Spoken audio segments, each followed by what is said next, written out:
आजच सकाळी additional SP मला भेटायला आले होते, नवीन आलेत, डीवायएसपी आलेत.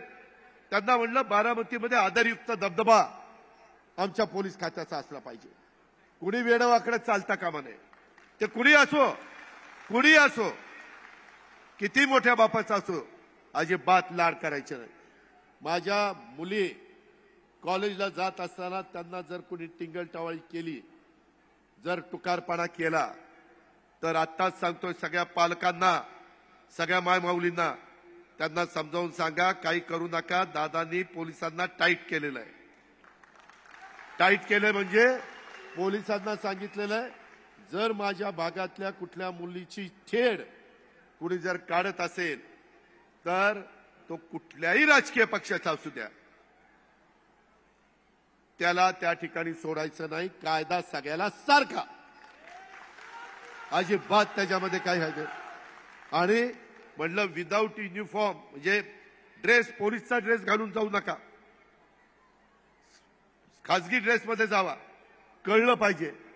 तुम्हाला आठवत असेल, जुन्या लोकांना काहींना आठवत असेल, पूर्वी साऊंड फौजदार होते का नाही? साऊंड फौजदार मोटरसायकलवर चालले तरी अशी सगळी इकडे तिकडे पळून जायची, एवढा दरारा होता.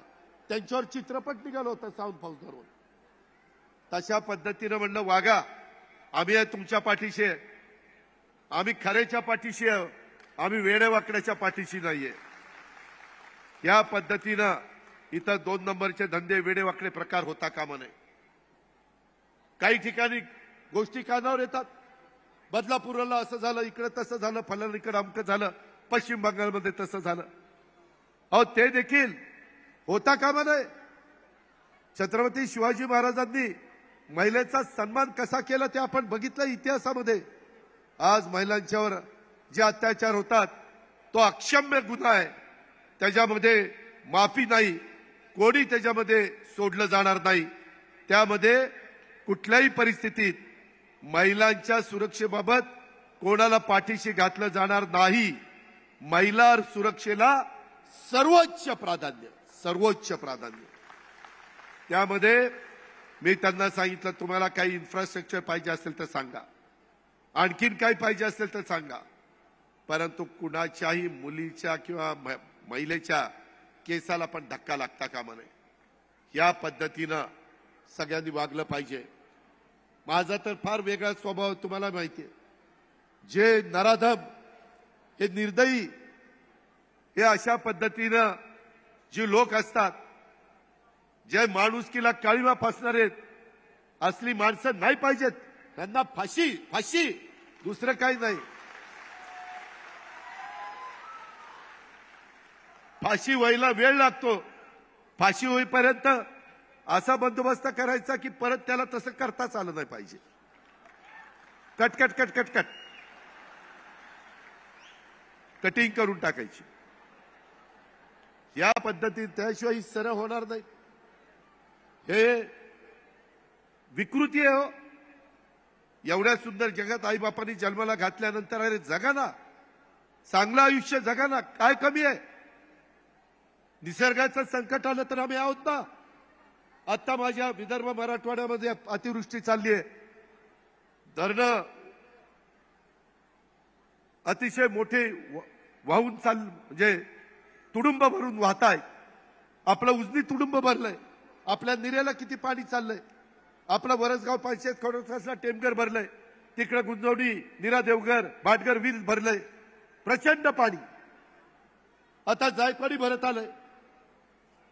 एवढा पाऊस, त्याच्यात माझ्या शेतकऱ्याचं नुकसान कुठं? संत्रा गळालाय, संत्र्याचं पीक अडचणीत आलंय, काही ठिकाणी इतर पिकं अडचणीत आली. त्याचे पंचनामे करण्याच्या सूचना सगळ्या अधिकाऱ्यांना दिलेल्या आहेत.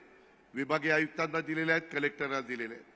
काळजी करू नका. एसडीआरएफ, एनडीआरएफ मधनं व्यवस्थितपणे मदत ही माझ्या अडचणीतल्या शेतकऱ्याला करणं हे आमचं सरकार म्हणून काम आहे. आम्ही कुठंही त्या शेतकऱ्याला अडचणीत ठेवणार नाही. त्याच्यामध्ये जे जे काही त्याच्याकरता करता येणं शक्य असेल ते त्या ठिकाणी करण्याच्या करता आम्ही कशाचाही विचार करणार नाही. त्याबद्दल आपण काळजी करू नका. आज आपल्या इथेही नेहमीपेक्षा पावसाचं प्रमाण जास्त आहे. बारामतीमध्ये पाऊस सुपा वगैरे परगणाला जरा कमी आहे, परंतु जनाई शिरसाई पुरंदर चालू ठेवली. नाझरं भरलं बरेच वर्षांनी. नाझऱ्याचं पाणी तरडोलीच्या तलावात चालू आहे. जे जे काही माझ्या बारामतीकरांच्या करता येईल. मला सध्या राज्याचा दौरा करत असल्यामुळं पूर्वी एवढं मला तिथं तुमच्याकडे येता येत नाही. गणरायाच्या आगमनाच्या दिवशी मी आहे बारामतीत, त्यावेळेस मी तुमच्यातच आहे. पण तोपर्यंत हे दौरे केले पाहिजेत. आपल्यावर जबाबदारी वाढलेली आहे. काही जण म्हणतात की दादा तुमच्यामध्ये बदल झालाय हो. म्हणलं काय झालं? म्हणलं तुम्ही जॅकेटचा कलर वेगळा केला. म्हणलं काय वाईट दिसतोय का? म्हणले नाही पण असं का? म्हणलं मनात आलं म्हणून केलं. माझं मी केलंय, दुसऱ्याला काही वाईट वाटायचं कारण नाही. ते गुलाबी काय भानगड आहे? म्हणलं गुलाबी रंग चांगला दिसतो. आता हे गुलाबी फेटे काही वाईट दिसतात का? चांगले दिसतात. इथं पाठीमागे गुलाबी रंग आहे, काही वाईट दिसतो? चांगला दिसतो. तर जे चांगलं असेल ते करायला काय हरकत आहे? आपल्या बारामतीमध्ये ग्रामीण भाग किंवा शहरी भागात सगळ्याच गोष्टी चांगल्या करण्याचाच मी सातत्याने प्रयत्न केलेला आहे. कुठे चुकीचं होऊन मी देत नाही. झालं तर दुरुस्त करतो, कारण शेवटी मी माणूस आहे. काही झालं असेल, पण आता आपल्यावर जबाबदारी जास्त आहे. त्यामुळं मला फिरावं लागणार आहे. त्या संदर्भामध्ये तुम्हाला सगळ्यांना संपर्क ठेवावा लागणार आहे. त्याच्या संदर्भामध्ये ज्या काही पुढच्या गोष्टी घडायच्या असतील त्या घडतील. त्या खोलात मी फार जास्त जाऊ इच्छित नाही. पण मला तुम्हाला एक सांगायचं आहे, मी आता बारामतीमध्ये ह्या सगळ्या गोष्टी केल्यात, महाराष्ट्रात केल्यात, पुणे जिल्ह्यात केल्यात. सुनील तटकरे, आपण महाराष्ट्रात फिरतोय. काही आमदार सांगतात माझ्याकडे 3,000 कोटीची कामं झाली. काही आमदार सांगतात माझ्याकडे 4,000 कोटीची कामं झाली. काही म्हणतात 4,500, 5,000. परवा दत्ता भरणेने किती सांगितलं? 5,500. 5,500. बारामतीकरांनो आकडा सांगत नाही, पण ह्या महाराष्ट्रात 287 मतदारसंघातले जे आकडे आहेत ना, त्याच्यापेक्षा जास्त कामं तुमच्या मतदारसंघात या अजित पवारनी केली.